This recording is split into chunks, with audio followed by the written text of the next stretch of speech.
Ladies and gentlemen, or YouTube, I'm going to show you a broken water pump on this 2005 A4 Quattro 2.0 turbo engine.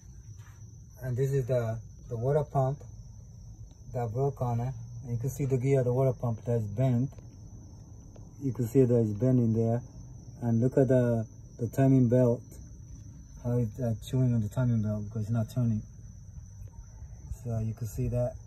I gotta change the water pump to see if the engine is any good or if it's bent the valve.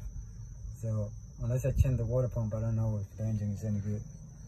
So the timing is way off, and I gotta figure out how to put it on the right timing. So I'm just taking it apart right now. Keep you up to date with a later video.